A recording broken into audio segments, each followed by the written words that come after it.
Bueno, este es el primer conversatorio de nuestro proyecto Es Nuestro, que busca indagar en las necesidades socioambientales de los barrios Lavapiés y Embajadores, donde la parcería tiene su sede. La parcería es colaborador de nuestro proyecto y les agradecemos mucho el espacio y la aportación a Es Nuestro. Así que les damos la bienvenida a este conversatorio Identidad, Diversidad y Participación Ciudadana. Ay, será el que tiene mascarilla. Pero si quieres dejarte. Total, si ya no, nosotros tres, o sea, nosotros luego tomamos cerveza. Bueno, pues yo les voy a presentar nuestro colectivo. Somos Es Tuyo, colectivo de mediación intercultural, cofundado en el año 2019 por mi compañero Efraín Rodríguez, actor, arteeducador y migrante de México, y yo, Ari Saavedra, actriz, comunicadora social y arteeducadora, migrante de Colombia, ambas residentes en Madrid. Es Tuyo propone generar un espacio de creación, de reflexión y de investigación, poniendo el acento en la diversidad, nunca mejor dicho.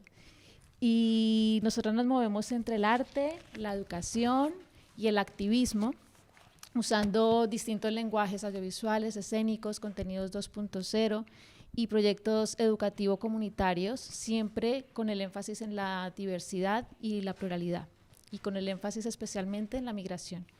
Es Tuyo tiene como finalidad generar diferentes referentes diversos que dignifiquen el perfil de las personas migrantes en el imaginario colectivo. Ahora les voy a dejar con Efraín, mi compañero, que les va a comentar acerca del proyecto Es Nuestro.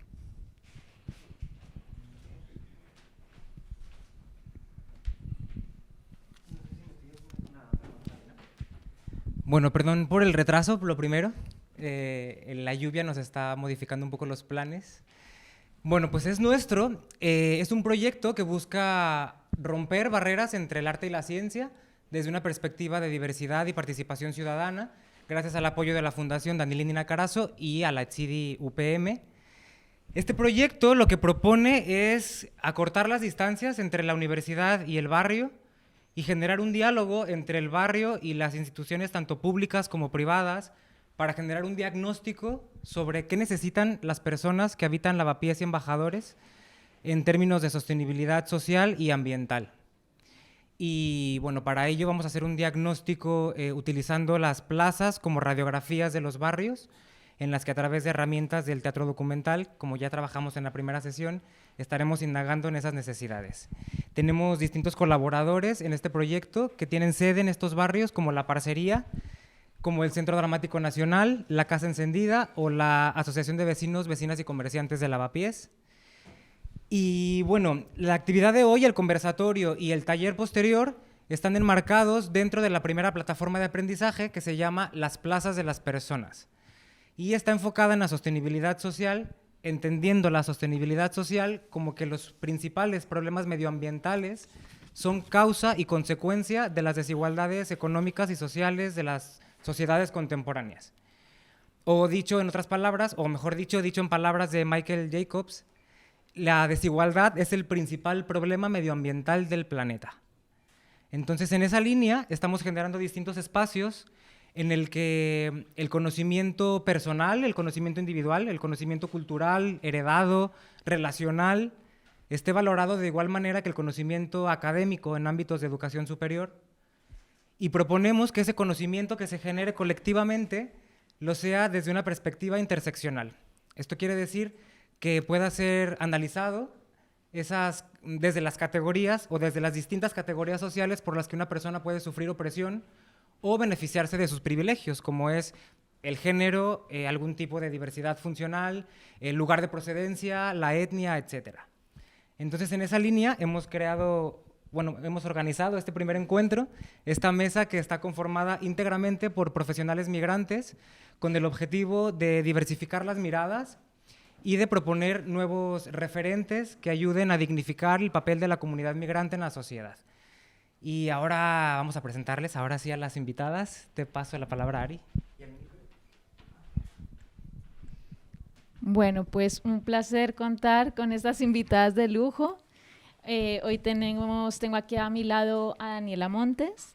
Daniela, nacida en Colombia, lleva más de 10 años como trabajadora social en el sector de la migración, es también mediadora y fundraiser y ha sido consultora social para el Consulado General Central de Colombia en Madrid y desde el año 2019 es coordinadora de las oficinas municipales de información, orientación y acompañamiento para la integración social de la población inmigrante, Oficina Norte, aquí en Madrid, en el Ayuntamiento de Madrid, servicio que gestiona la Rueca Asociación. Cuenta con su propio blog, amamigrations.com, que les recomendamos por favor visitar, es muy, muy interesante. Y su objetivo es generar un espacio de consulta y reflexión positiva sobre la migración. Tenemos también con nosotras a Juan Carlos Durán. Él es nacido en Venezuela, psicólogo, psicoterapeuta, es especialista en diversidad funcional, afectivo-sexual y cultural. Cuenta con amplia experiencia laboral con colectivos vulnerables. Actualmente es presidente de Tetris Asociación de Personas LGTBIQA+, con diversidad funcional, en la que se reivindican los derechos de este colectivo por una sociedad más justa, inclusiva e igualitaria. Asimismo, es técnico de la unidad de apoyo en Ilunion, cuyo objetivo es generar empleo de calidad para las personas con diversidad funcional. Muchas gracias por estar aquí, Juan Carlos. Y tenemos a Johan Posada, representante de la parcería, nacido en Colombia, es papá, migrante, productor de cine y televisión, director artístico, coleccionista e investigador de músicas latinoamericanas de los años 50, 60 y 70. Es máster en producción de cine y televisión por el Instituto de Cine de Madrid. Cuenta con experiencia en el mundo audiovisual, desarrollando su trabajo principal en la parte de producción ejecutiva, desarrollo de proyectos cinematográficos y montaje de coproducciones iberoamericanas en la productora Feeling Imagen. Trabaja en el diseño, análisis, programación y ejecución de proyectos socioculturales en la parcería de la que es miembro fundador. Muchas gracias, Johan. Bueno, ahora viene ya una parte más divertida, la que nos gusta. Bueno, antes de empezar con las invitadas, de darles palabra, vamos a hacer un pequeño juego que no tienen que levantarse ni nada. ¿Todo el mundo sabe cómo se juega el Yo Nunca Nunca? ¿Hay alguien que no conozca el Yo Nunca Nunca? ¿No saben? Ah, vale, pues vamos a hacer un juego que se llama Yo Nunca Nunca. Esto está encendido, ¿verdad? Sí. Pero es solamente para esto, vale. Yo Nunca Nunca es un juego en el que yo voy a hacer una serie de preguntas y las personas que respondan afirmativamente a la pregunta van a levantar la mano. Ya está. Por ejemplo, si yo digo, yo nunca he leído un libro de ciencia ficción. Las personas que nunca hayan leído un libro de ciencia ficción levantan la mano. Ya está. Fácil. ¿Vale? Pues vamos a empezar. A ver. Yo nunca, o a mí nunca me han hecho un chiste o una broma por mi acento. Pero si te lo han hecho es que sí. No. Si nunca te han hecho una broma, levantas la mano. ¿O un chiste? Vale. Vale, a la mayoría sí. Yo nunca me he cambiado de ropa por temor a que me digan algo en la calle. No he entendido. Si yo me he vuelto a casa a cambiarme de ropa para que no me dijera nadie algo en la calle. Tú nunca, ¿no? Vale. Sí. Vale. Muy bien. Yo nunca me he quedado fuera de un lugar porque no fuera un sitio accesible. Yo nunca me he quedado fuera de un lugar porque no fuera un sitio accesible. En términos de diversidad funcional. Vale, pero si lo hemos hecho ayer... Si nunca te has quedado fuera, levantas la mano. ¿Tú sí? Vale. Vale. Yo nunca he sido la única persona de mi etnia en un mismo espacio.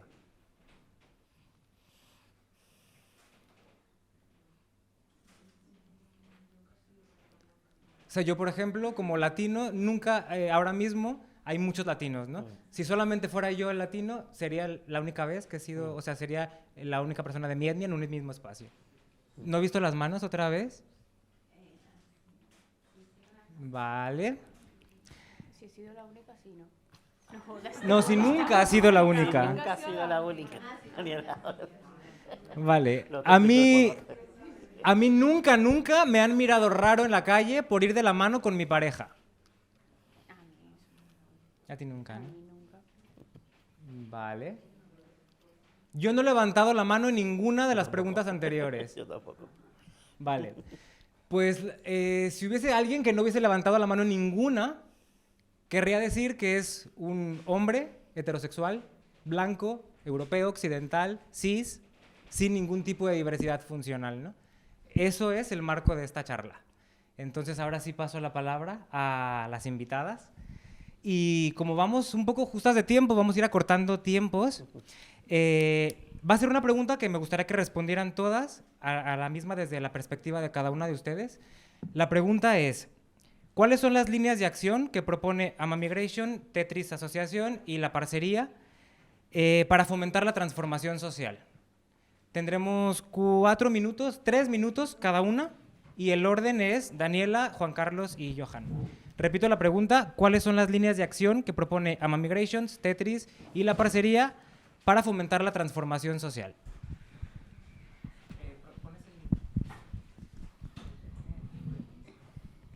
Bueno, gracias a todas, a todos y a todes por estar aquí hoy. Antes de empezar, y siendo muy consciente del tiempo, me gustaría decir que el ODS 11, que trata de ciudades y comunidades sostenibles, en la meta número 1 dice, para el 2030 hay que asegurar el acceso de todas las personas a viviendas y servicios básicos adecuados, seguros, asequibles y mejorar los barrios marginales. Curiosamente, los barrios de Lavapiés y Embajadores son como el corazón de Madrid. Son ese barrio estilo cool y cosmopolita versus un barrio conflictivo e inseguro. ¿Por qué? Porque según el último informe que ha dado la Ciudad de Madrid sobre sociodemografía, el PIBA, dice que el propio barrio de Embajadores, dentro de su distrito centro, tiene la densidad de población que cuadriplica la media de la ciudad y duplica la de su distrito. Curiosamente, este mismo barrio está en la renta número 3 del tramo, por debajo del mismo distrito y 5 por debajo de la ciudad media de Madrid. Llama más la atención todavía que el nivel de estudios es superior, pero es que es superior a la media de la ciudad de Madrid. Es decir, hay muchísimas más personas que tienen estudios universitarios y estudios superiores viviendo en el barrio, y además tiene los mayores del distrito centro. La proporción de población extranjera duplica la de la ciudad y en conjunto tiene la población casi mayoritaria de toda Bangladesh, dentro de no solo de Madrid, sino de la Comunidad de Madrid, con un 23%. Lavapiés y Embajadores guardan eso que hablamos de ciudades sostenibles, de gentrificación, es decir, ha sido un barrio pobre y humilde que debido a la construcción se ha ido movilizando y se ha ido sacando a todo este perfil de población. Debido a la globalización han ido cambiando los perfiles, y eso es de que hablamos de un barrio cool y un barrio pobre e inseguro. Y por último, una guetificación por el tema de la vivienda, y sobre todo porque a las personas que somos migrantes no se nos permite la identidad cultural, se nos segrega. Entonces, a esto de la pregunta que nos habéis hecho, yo he hecho mi tarea. Ya se nota. Para que un barrio sea sostenible, y hablando de Lavapiés y Embajadores, he vivido en el barrio en su momento, tiene que contar con espacios públicos al servicio del ciudadano. No sé si sabéis, pero la Ciudad de Madrid tiene 2 centros comunitarios, en Tetuán y en Lavapiés y en Embajadores, Casino de la Reina. También tiene los 2 únicos espacios de baños públicos, es decir, hay uno aquí en Embajadores y otro en la zona de Tetuán, en Cuatro Caminos, justamente ubicado abajo de una de las oficinas que yo coordino. Paradójicamente están ubicados en los sitios donde mayor población migrante hay. Entonces esto habla de lo que se entiende por migración, pero sobre todo por inmigración, asumiendo que somos un eslabón inferior. Tiene que primar, sobre todo en un barrio sostenible, el derecho a la movilidad humana, y para ello hay que hablar de vivienda, educación y sanidad, porque estos 2 barrios cuentan dentro de la propia ciudad de Madrid con las mayores tasas de sobrepeso, sedentarismo y altos porcentajes de fumadores. Y esto puede estar relacionado porque también es uno de los distritos con menos zonas verdes. Según Naciones Unidas, el 60% de la población mundial para 2020-30 vivirá en ciudades.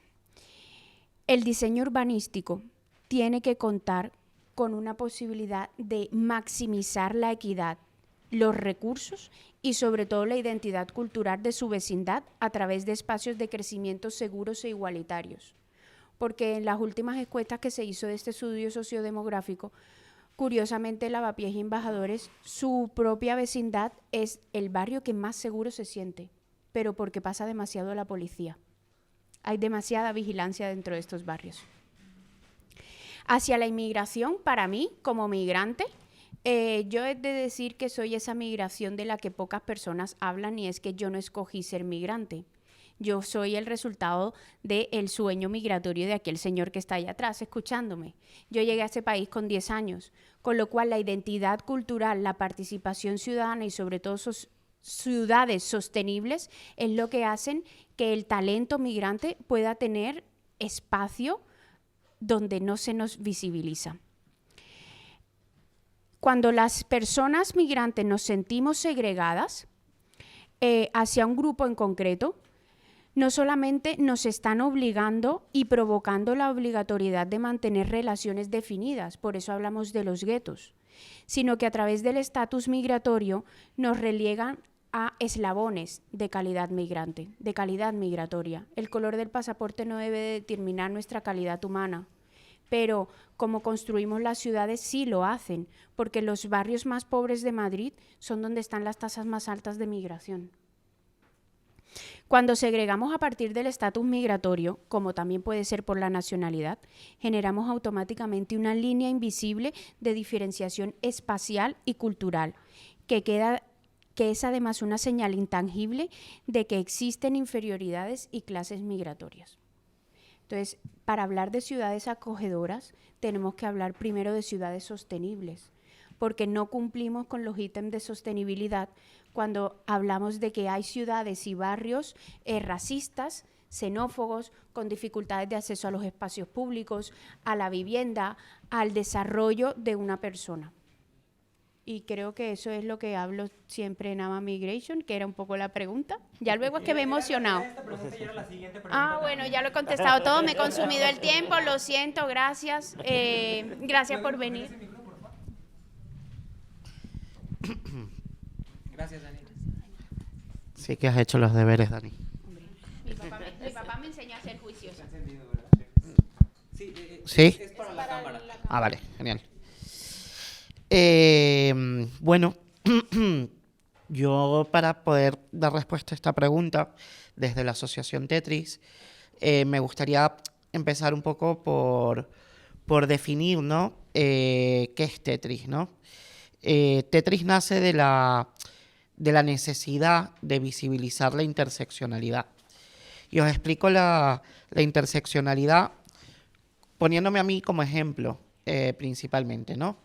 Yo soy una persona, como veis, con diversidad funcional, con una discapacidad física. Aparte de eso, me reconozco como una persona con una orientación homosexual y añadido, pues evidentemente con mucho orgullo, soy migrante nacido en Venezuela, ¿no? Esas interseccionalidades, cuando las sumas, es como digo yo, van sumando escalafones en las escaleras en una escalera de la discriminación, ¿no? Y van sumando puntos para que seas invisibilizado o tus derechos sean vulnerados, ¿no? Justamente eso es lo que defiende Tetris. Tetris defiende una invisibilidad que ha existido siempre entre la diversidad funcional, ¿no? O cualquier tipo de discapacidades con una sexualidad no normativa, ¿no? Si ya la sexualidad en las personas con discapacidad en general está invisibilizada, pues si ya le asumamos a eso orientaciones no normativas como la homosexualidad, como el lesbianismo, como la transexualidad, y paré usted de contar, e identidades de género, orientaciones e identidades de género, pues evidentemente, digamos, el papelito, ¿no?, de la rifa para ser discriminado es mucho mayor, ¿no? Por tanto, ¿qué proponemos desde Tetris para fomentar la transformación social? Pues primero ser una plataforma de defensa de los derechos humanos, ¿vale? De manera especial aquellos relacionados con personas lesbianas, gays, transexuales, bisexuales, intersexuales, pansexuales, un infinito puntos suspensivos. En general del colectivo LGTBIQA+, y que presenten algún tipo de discapacidad, promoviendo un espacio de denuncia ante la LGTBI-fobia y la discafobia. Actuará ante situaciones de vulnerabilidad prestando servicios de atención psicosocial, que muchas veces las personas, por los elevados costes económicos, no tienen acceso a ellos. Hablo de psicología, hablo de una asistencia jurídica, ¿no?, para poder defender los derechos anteriormente mencionados. Promover la accesibilidad universal. Si no tenemos espacios accesibles, inclusivos, es muy complicado que las personas con discapacidad puedan pertenecer y puedan servir en una sociedad, en unas plazas que posteriormente hablaremos de ellas. Y promover, evidentemente, pues, la vivencia de una sexualidad libre y sin barreras, sin miedo a ningún tipo de discriminación o de prejuicio por pertenecer a una orientación o una identidad sexual a la cual pertenezcamos. Gracias.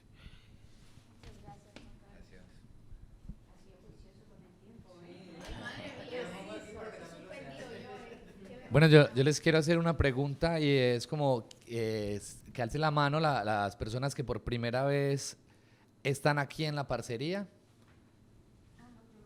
¿vale? Y las personas que nunca habían escuchado de la parcería, o sea, que es la primera vez que escuchan de la parcería en este proyecto, ¿vale? ¿Y del Salsódromo Madrid? ¿Alguien nunca había escuchado del Salsódromo? Vale. Esto un poco por situarnos también y por contarles un poco, pues una forma de relatar también las líneas de acción de la parcería, y es como que la parcería nace con el espíritu de, en un primer momento, de difundir el cine y el arte contemporáneo latinoamericano como una forma de defensa cultural, teniendo en cuenta que la cultura está llena de códigos, el cine y el arte están llenos de referencias, y normalmente se habla con los códigos que están más visibles y normalmente son europeos estadounidenses. Entonces nosotros llegamos a la ciudad a proyectar cine latinoamericano, ¿no?, con la idea de visibilizar el cine latinoamericano y otras formas de entender también la realidad y sobre todo la construcción cinematográfica, ¿no?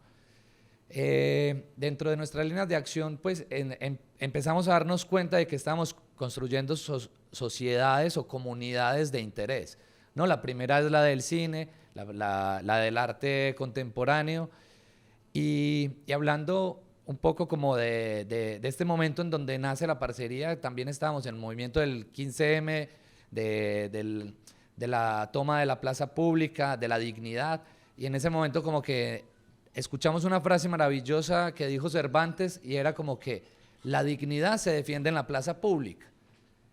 Y esto lo digo por la historia que viene a continuación, y es que llega otro proyecto que entra como un proyecto transversal, porque inicia la parcería en el campo de la Cebada, que era una plaza pública, un antiguo polideportivo, de esos espacios que pues, que estaba abandonado y deteriorado, justamente de esas necesidades que ha tenido el barrio. Actualmente ya están construyendo el polideportivo, pero iniciamos un proyecto que se llamó el Salsódromo Madrid. Entonces, con el Salsódromo Madrid esperamos 30 colegas que fueran a bailar a la plaza pública. Pues llegaron 300 personas a bailar. Entonces empezamos a estudiar y a decir, ¿qué estamos haciendo?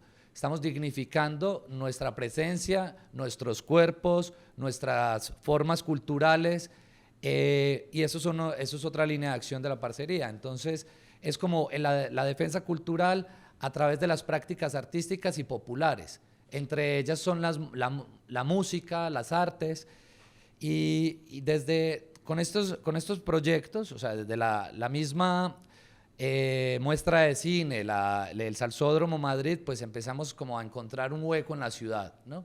A ver que cabíamos en la ciudad, de que estamos propiciando un espacio de encuentro y un espacio que mucha gente agradeció en su momento, porque un espacio libre, gratuito, accesible, un espacio para sentirse bello, para sentirse bella, un espacio para ligar, para divertirse. Y entonces, como que las líneas de acción de la parcería empiezan a incrementarse, a crearse. En un principio, como que el proyecto ha sido también parte de mi proceso de migración y de mi proyecto de vida, igual desde mi pareja y otras personas que están en la asociación cultural, porque todos los proyectos que hemos creado nos han atravesado personalmente, ¿no? La necesidad intelectual, la necesidad académica, luego también como esta historia de ser padres, entonces esto nos interpela y desde ahí como estamos acostumbrados a ir al cine, a museos, ya no teníamos esa forma de habitar la ciudad porque éramos padres y los espacios de los museos, la cultura está llena de silencios, está llena de adultocentrismo. Entonces empezamos a generar otras formas de visitar los museos y de poner en cuestionamiento como la relación entre lo público, las instituciones, las infancias y por supuesto la migración, ¿no? Por hablarles un poco como una cosita, bueno, yo creo que se fue. Desde ahí, pues desde la creación de comunidades, la visibilización de nuestras subjetividades y cuerpos diversos, también proponemos un pensamiento crítico a través de eso, de la toma del espacio público, de las prácticas artísticas y culturales. Y esto lo hicimos en la ciudad, o lo hemos hecho durante 10 años, y ahora estamos en la parcería, que lleva 8 meses en la ciudad. Es un proyecto nuevo que hace parte y da respuesta como a nuestras líneas de acción en un lugar físico en donde pudimos reunir muchísimos proyectos que habíamos desarrollado. Bueno, muchas gracias, Johan. Pasan el teléfono, por favor. Ese se lo pueden quedar allá, ¿no? Ay. Sí, ¿y ¿Cuál se bloquea? ¿Con ese micro para los de allá? Sí. Pues entonces, vale.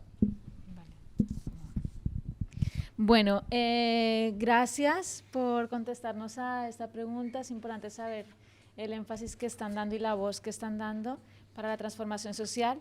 Y bueno, les contamos que en la primera sesión de estas plataformas de aprendizaje, que son 4, ya tuvimos la primera el jueves pasado, esta sería la segunda. En la anterior estuvimos trabajando sobre el concepto y la definición de la plaza. Les vamos a compartir una definición breve que aúna varias definiciones sacadas de internet y otra definición de lo que podría ser un espacio seguro. Plaza. Plaza es un espacio público y urbano que se caracteriza por estar a cielo abierto. También es un espacio para el desarrollo de la ciudadanía donde puede ejercer sus derechos individuales y colectivos. Y también, como dice el arquitecto uruguayo José Areán, es un espacio que reduce la contaminación atmosférica, suaviza las temperaturas extremas, amortigua el ruido, evita la erosión del suelo, favorece que sus entornos barriales posean una mayor tasa de biodiversidad. Bueno, eso dice él. Muy bien. Espacio seguro. Es un entorno en el que todas las personas se sienten cómodas, tanto a nivel físico como a nivel emocional, expresándose y participando plenamente sin temor a ser atacadas o que se les niegue su propia experiencia, o que sean espacios accesibles y que defiendan la libertad de movimiento para promover la integración y la cohesión social. Bonito, ¿no? Suena súper chévere. Bueno, vamos a preguntar. Ahora sí. Yo si quiere le cedo el turno porque ahora, como ya abarqué tanto. no te preocupes. Esta es la pregunta corazón. la pregunta central que les vamos a hacer y vamos a generar el diálogo a partir de esta pregunta. Si van surgiendo dudas, vayan tomando nota porque a partir de aquí se abre a público, ¿vale? Y la pregunta es, ¿qué características debe tener una plaza para que la comunidad a la que ustedes le dan voz la habite como espacio seguro de participación ciudadana? Ahora vamos a cambiar, así va. Primero va a comenzar Juan Carlos, tenemos 4 minuticos, luego Johan y por último Daniela. Creo que van a ser 3. Sí, bueno, sí. Porque vemos que no está funcionando mucho lo del cronómetro. Decimos ya. Vale, pues Juan Carlos. Bueno, plazas, ¿no? Qué bonito todo lo que acabas de leer. Pero qué utópico a la vez. Las plazas han estado, ¿no?, desde la época romana, donde, ¿no?, eran espacios donde la gente podía confluir, ¿no?, para desarrollar distintas actividades, desde política, comercio, vida social, culto a dioses, etcétera, ¿no? Era lo que antiguamente se llamaba el Foro Romano. Y las plazas, bueno, las hemos seguido adoptando y teniendo, pero lamentablemente, pues bajo el punto de vista de la accesibilidad y de la expresión de derechos individuales que mencionaban en esa definición, pues para las personas con diversidad funcional del colectivo LGTBIQA+, se queda muy distante, ¿no? Muchas veces yo no he podido acceder a las plazas, ¿no? Muchas veces yo con mi expareja no podíamos sentarnos en una plaza a hacer vida como pareja, porque éramos vistos, además 2 personas con discapacidad, pues dándose un beso, pues no era muy común verlo en una plaza haciendo vida, expresándonos, ¿no? Y demás. Entonces, para mí, ¿qué debería de tener una plaza? Pues una plaza debería de ser un espacio seguro, debería de ser accesible, sin ningún tipo de barrera arquitectónica, ¿no? Creo que las plazas deberían también ser diseñadas o por lo menos estar en el equipo del diseño personas con discapacidad, ¿no?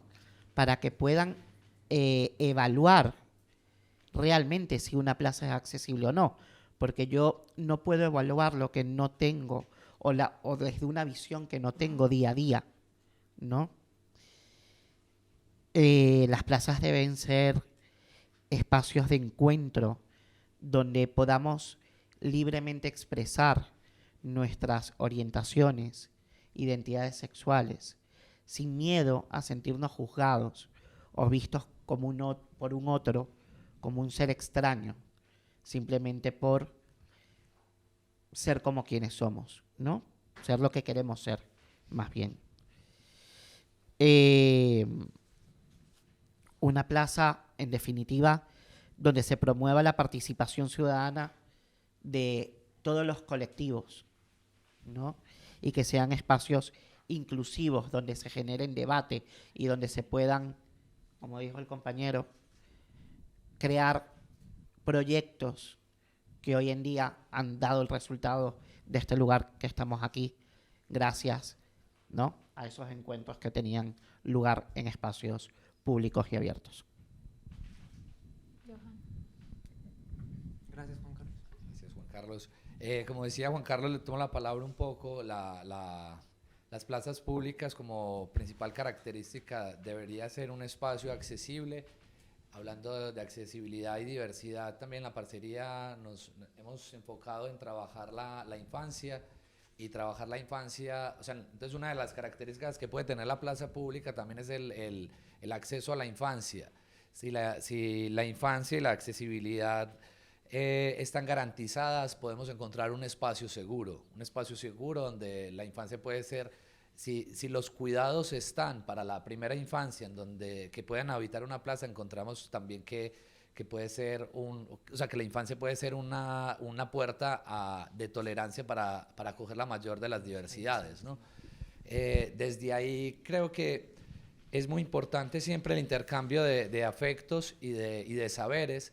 En las plazas pasa esto, ¿no? En el día, en la noche.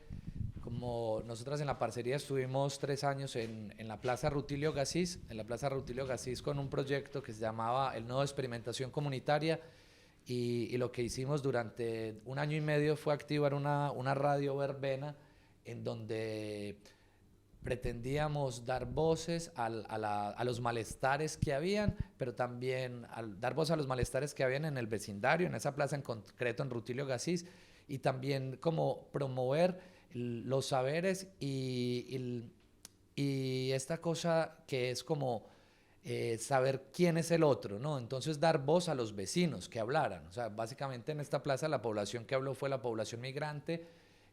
Teníamos participación de muchas vecinas también locales o nativas que se incluían dentro de esta propuesta cultural de la toma del espacio público y del intercambio de afectos y de cuidados. Igual nos fue difícil acceder también a la población más envejecida, que es la población de tercera edad, mucho más mayor, que no le interesó nunca establecer un diálogo con nosotras por un racismo estructural y un racismo que trae de raíz, simplemente porque hablamos con otro acento. Entonces, si hablamos con otro acento, todas somos iguales de lo que sea, ¿no? Somos iguales. Entonces, la plaza pública pues es el espacio de encuentro en donde deberíamos practicar esa tolerancia y esa dignificación como individuos y como seres humanos. Bueno, yo estoy aquí a modo de reivindicación.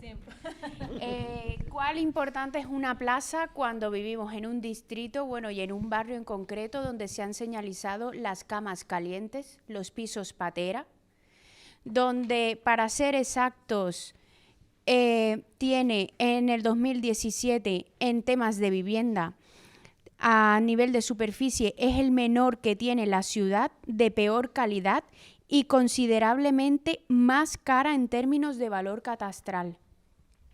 La plaza entonces se convierte en el espacio de aquello que no tengo en mi casa, tengo que buscarlo en otro sitio. Y como están diseñadas las plazas y como no hay esa parte de diversidad y de identidad cultural, se nos olvida que la responsabilidad de las construcciones públicas no debe de caer en las personas para su integración.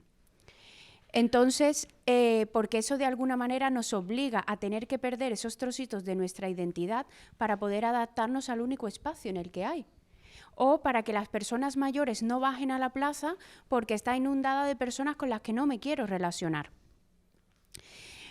Por esto, para ser muy cortita, hay que tener en cuenta en la construcción de los espacios públicos la identidad migratoria, no solamente la cultural, sino la migrante. Porque esta no se define en función de las culturas propias o de las pasadas que ya vienen establecidas por nuestra etnia o por nuestra religión o simplemente por nuestro lugar de procedencia, ¿no?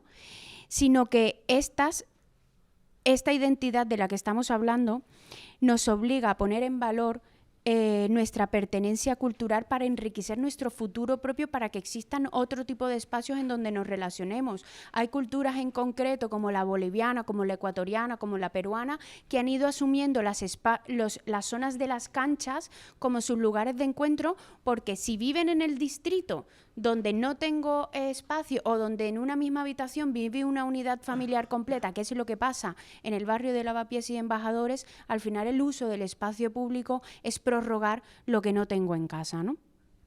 Es para mí y a las personas que estamos hablando de esto del tema de construcciones, sobre todo de espacios públicos, ¿no? Hay que tener en cuenta, sobre todo, que la identidad y cómo nos vamos a relacionar en temas de participación ciudadana es un cambio permanente que no solamente depende del individuo, sino también de la sociedad y de la interacción que el propio individuo tiene con esta sociedad para que sea parte de la plaza.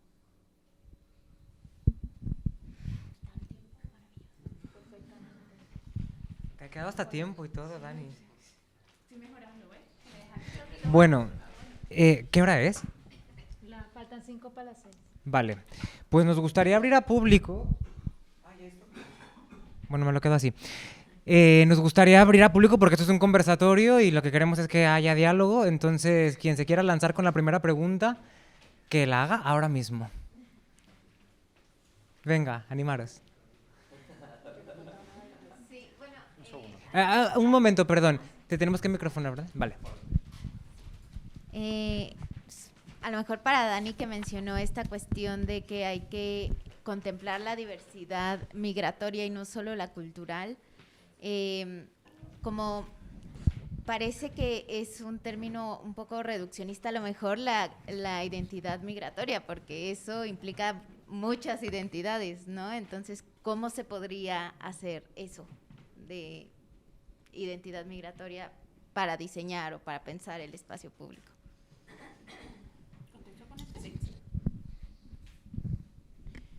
La identidad cultural abarca desde una persona que, o como yo la concibo, ¿vale?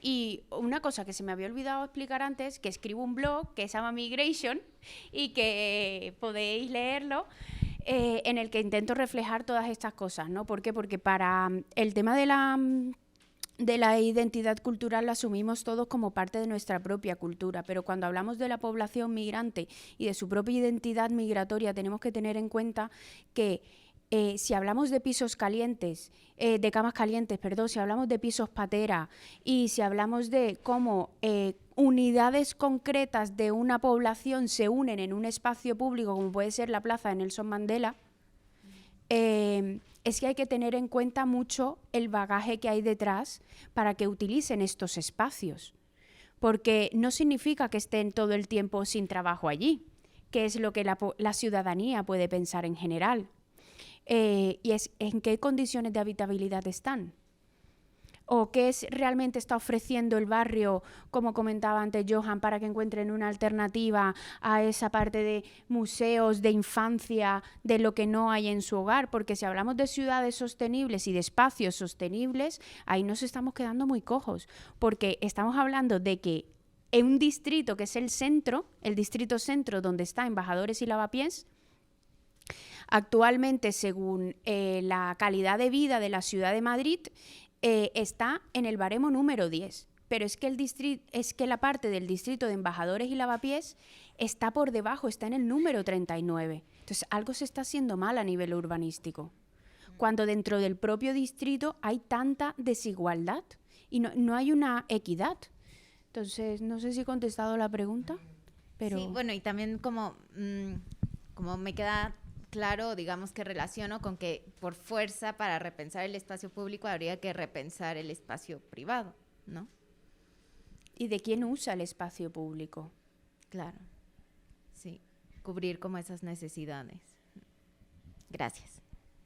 No sé si te puedo, es que esto no tiene mucho que ver, pero antes de estar en lo que trabajaba, ¿vale? He sido mediadora en las viviendas de protección oficial de la Comunidad de Madrid. Y lo hice durante 4 años. Ahí se nota muchísimo la utilización del espacio público porque se construyen viviendas de protección donde se quieren construir muchísimas viviendas y se deja un espacio de plaza central que normalmente hace eco, hay mucho ruido y hay mucha mezcla en las viviendas. Entonces, ¿cómo construimos el espacio y para quién? Porque si son viviendas de protección oficial deberíamos plantearnos otro tipo de espacios verdes o otro tipo de construcción, porque eso luego va a generar muchas dificultades a la hora de la convivencia. Gracias. ¿Quién va?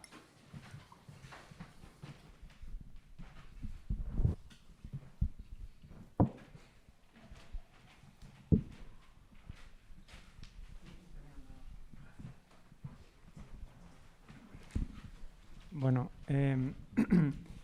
yo quisiera, bueno, es una reflexión y también es una pregunta, ¿no? O sea, creo que primero que todo quiero como dar las gracias a la mesa y a las organizadoras porque realmente creo que es un debate fundamental y muy importante que se debe a nivel de la academia, fuera de ella, fuera de los lugares donde se produce conocimiento, ¿no? Cómo se produce ese conocimiento, quién lo está produciendo, cómo lo está produciendo, quién toma las decisiones y cómo se toman esas decisiones. Y creo que se ha hablado de ejemplos muy claros, ¿no? De básicamente creo que muchas de las cuestiones que ocurren porque en esas mesas donde se decide, donde se valida el conocimiento, hay una ausencia de representación de esa diversidad, sea cual sea, ¿no? Desde una barrera arquitectónica hasta una cuestión simbólica, ¿no? Entonces, mi pregunta es, y yo creo que es también como fundamental, que creo que aquí es un taller y es una mesa de debate como muy propositiva, ¿no? Que ya está en sí misma cambiando la forma en la cual se hacen las cosas en EdCity y cómo se relaciona o está proponiendo una forma de relacionarse, ¿no? De una universidad politécnica con un barrio, con un tejido cultural muy concreto. Entonces mi pregunta para la mesa es un poco qué sistemas establecer para que haya una representación de estos grupos, sean los que estamos aquí hoy representados u otros, ¿no? En esas esferas de decisión, en esas esferas, en esos campos y en esos lugares donde se valida y se produce ese conocimiento que luego es el que rige las políticas, ¿no? y las decisiones y los presupuestos que se gestionan fuera de la academia y dentro de ella, ¿no? O sea, es como una pregunta, no sé, son cuotas, ¿qué mecanismos podemos establecer para que esta diversidad no esté fuera, ¿no? Y que no sea, digamos, pon un migrante en tu mesa, ¿no? Porque creemos que no se trata de poner un migrante en tu mesa para cumplir con una cuota, ¿no? Sino que realmente haya una transformación, ¿no? Entonces, bueno, pues es una pregunta que yo también me hago, pero bueno, quería como compartirla con todas.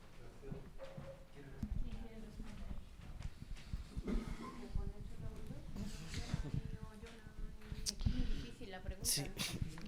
A ver, yo así, no, lo primero que pienso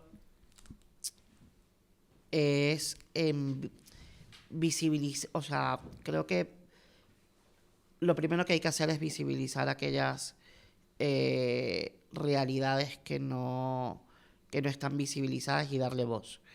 Creo que muchas veces el hecho de no contar con espacios de participación como estas, en el que se generen referentes para que otras personas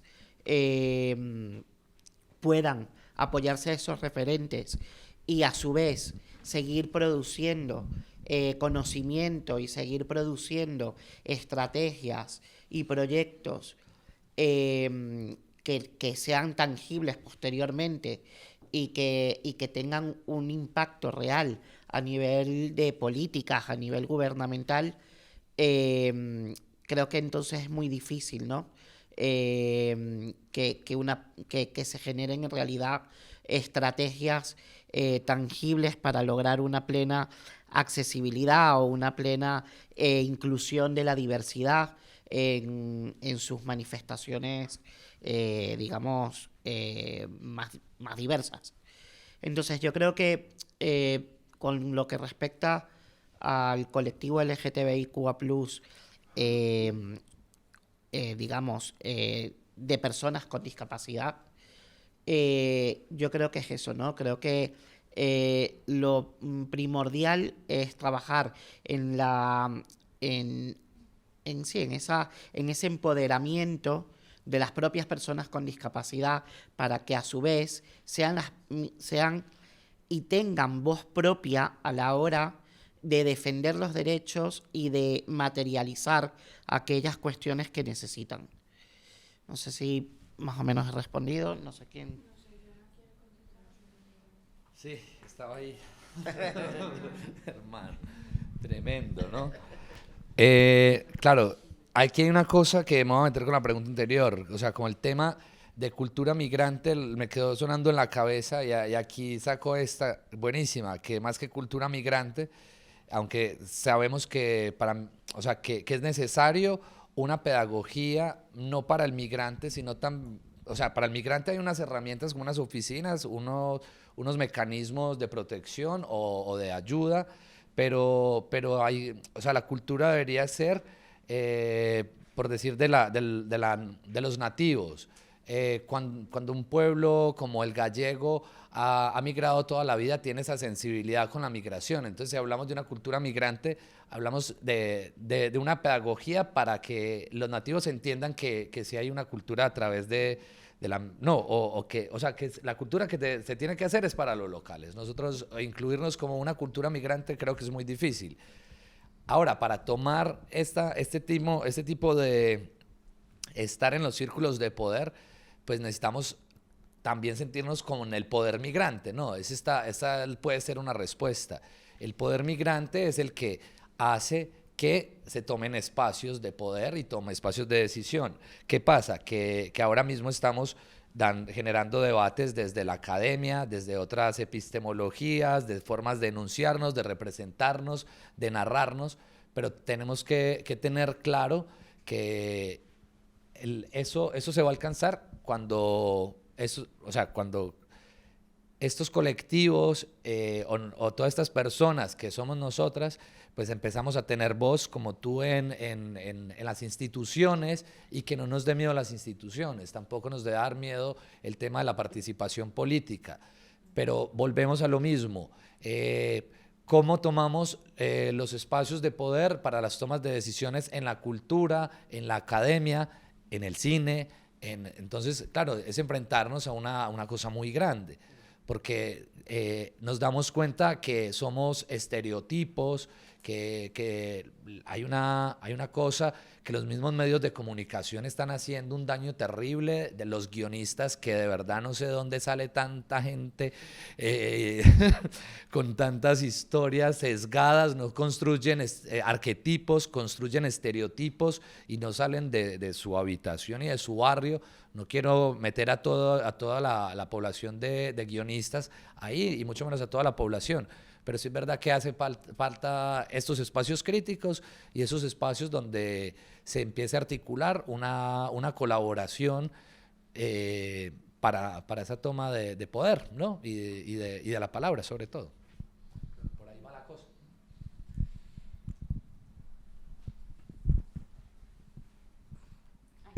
Bueno, creo que por alusiones el tema me toca bastante personal. Yo llegué a España con 10 años.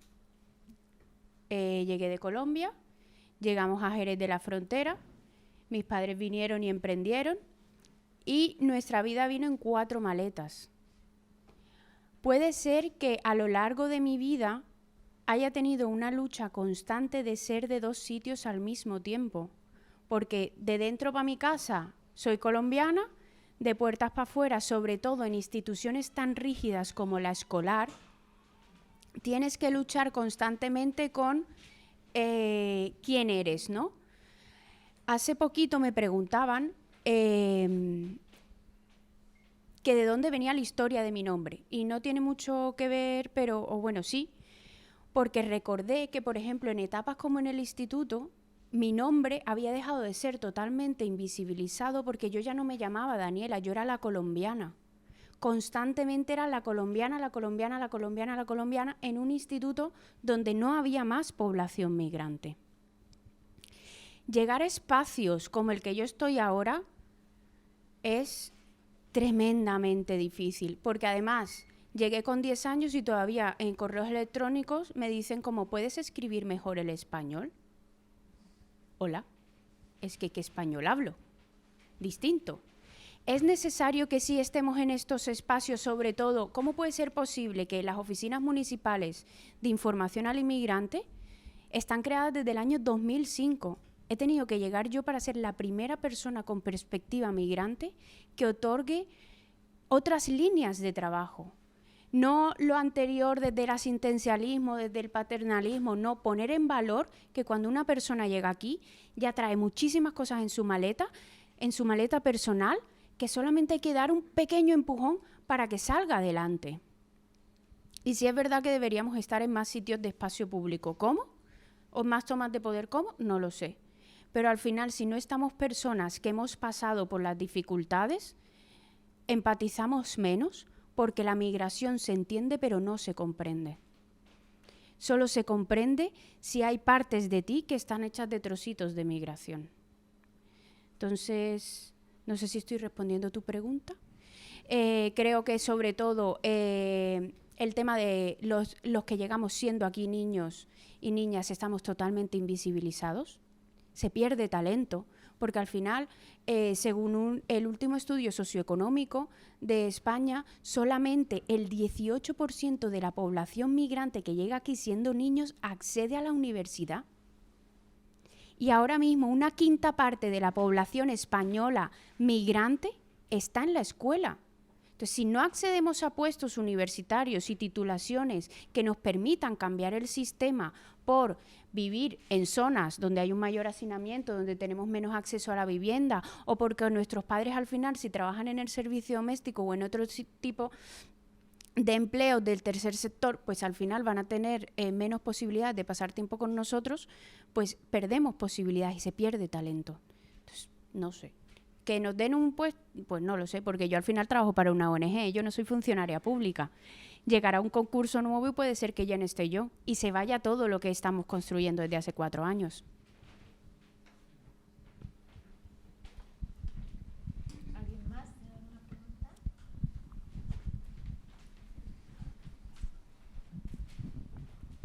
Y si alguien tiene alguna otra pensada, que lo diga para ir calculando tiempos, y si no, con esta ya cerramos. Bueno, en primer lugar, muchas gracias, y un poco a colación a la pregunta y al comentario del compañero. Es verdad que intentamos, ¿no?, en este caso desde la ETSIDI, desde la UPM, crear esos espacios de pensamiento crítico, tanto dentro como fuera de la universidad, pero luego una de las producimos, porque es verdad que se producen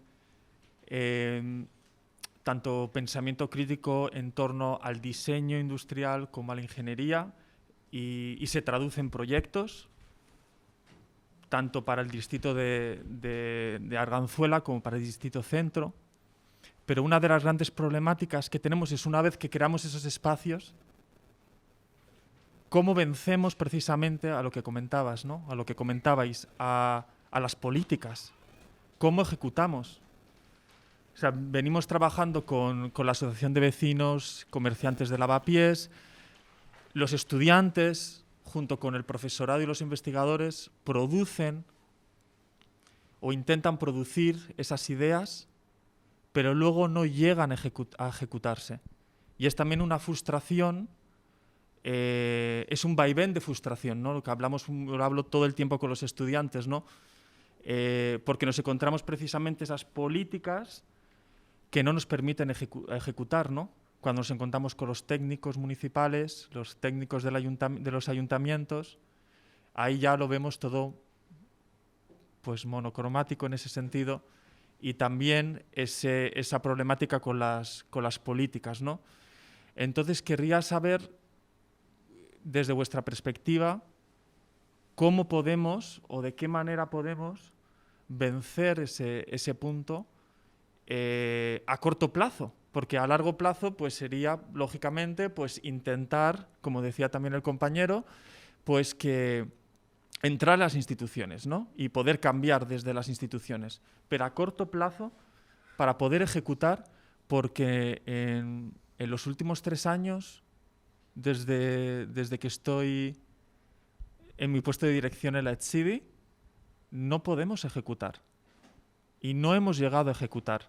Y hay muy buenas ideas y habrá muy buenas ideas y muy buenos proyectos, pero no nos dejan, no podemos. Si no es el técnico, la técnica de medio ambiente, es el de patrimonio, y si no es el de urbanismo, y si no es porque los alcorques no se pueden cambiar o no se pueden modificar aunque no funcionen, o es porque no tenemos derechos para tocar esa fachada. Entonces, ¿cómo es vuestra perspectiva? O sea, me gusta saber otra fórmula, otra idea desde vuestro campo y en busca de, al menos como una semilla para pensar. Gracias. Bueno, yo te voy a contar una cosa. En noviembre del año pasado estaba en una reunión de la evacuación del edificio público en el que yo trabajo y se me acercó una persona de otra planta. Las oficinas municipales de inmigración están situadas en el edificio público de Casa de Baños. Entonces estamos primera planta oficina municipal, segunda planta agencia para el empleo, tercera planta espacio Hermanas Mirabal y quinta y sexta planta, perdón, un punto de violencia. Se me acerca un señor mayor en la reunión esta de evacuación del edificio y me dice, ¿eres Daniela? Y le digo yo, sí. Y me dice, pensaba que eras más mayor. Y le digo, ¿por qué? Y me dice, porque gracias a el coñazo que has dado, todo el edificio va a tener ventanas. Cuando yo llego a las oficinas municipales en el año 2019, me entero que mi oficina ha estado sin pintar más de 7 años. Se había pintado todo el edificio menos nuestra planta y se hacía una y otra vez. Una y otra vez.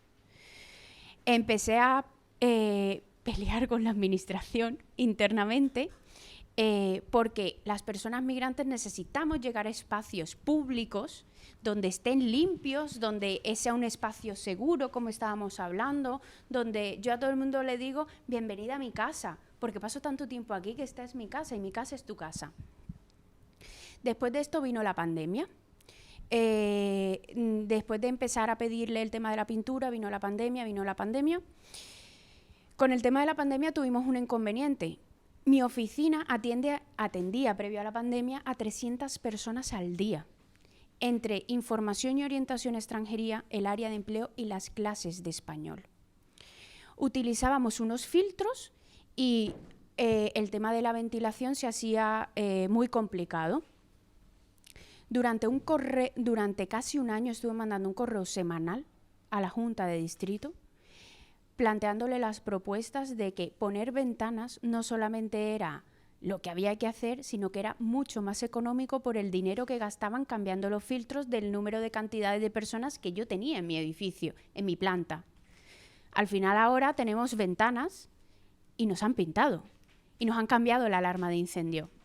Es muy difícil porque ellos también tienen muchísimas dificultades y sobre todo cuando hablamos de temas de urbanismo cambian como nosotros cada 4 años y luego cada otro año van cambiando personas. Entonces, si no queda establecido el año anterior, por mucho que tú intentes pelearlo este año, no te va a llegar.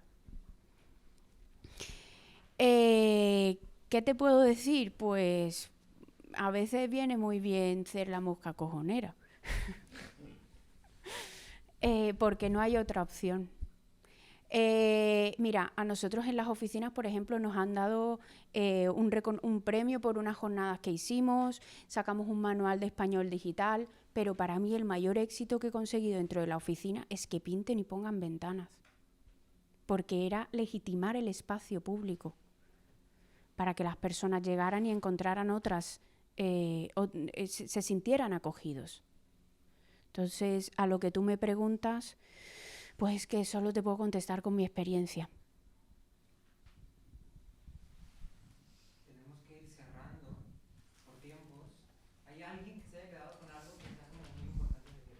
Bueno, ahora puedes ya. Vale, pues ¿quieres ir cerrando? Sí, vamos a hacer... Perdón. No la había levantado, pero bueno, ya.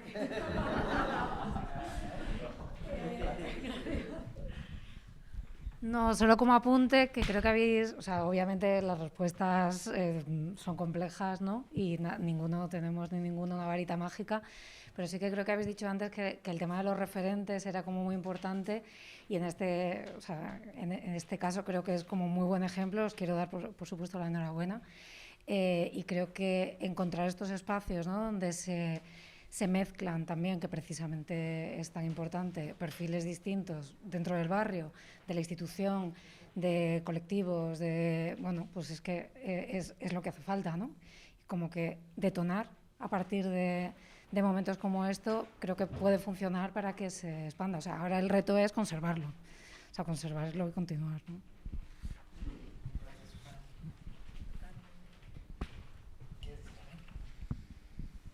Bueno, Vamos a cerrar. Vamos a cerrar de una forma muy estudio, muy original, porque No sé a qué te refieres. No sabes a qué te refieres. ¿A qué me refiero? Me refiero a que la Plaza de mis sueños sería un lugar en el que pueda leer mi libro tranquila mientras mi hija esté jugando y no incomode a nadie y nadie me tenga que decir, oye, la niña está subiéndose en la barandilla, que no debería estar ahí. Esa sería mi plaza soñada. ¿La tuya, Efra? No lo sé. Mi plaza ideal sería azul y amarilla. Tu plaza ideal, Dani, ¿cómo sería? Iba a decir, mi plaza ahora mismo es un sitio o un lugar donde no importa el lugar de donde naces.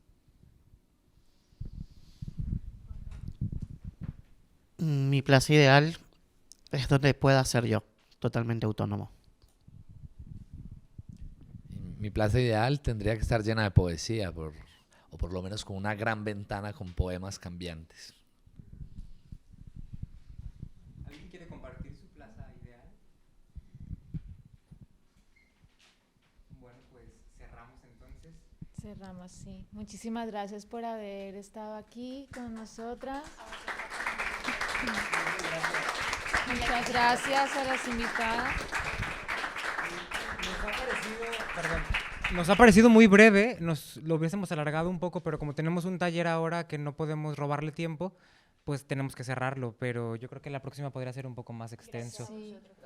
Muchísimas gracias. Y muchas gracias porque ustedes saben que son parte activa de Es Nuestro, no es es un diálogo, es una comunicación y de aquí nos llevamos herramientas para este proceso de este proyecto, así que muchísimas gracias.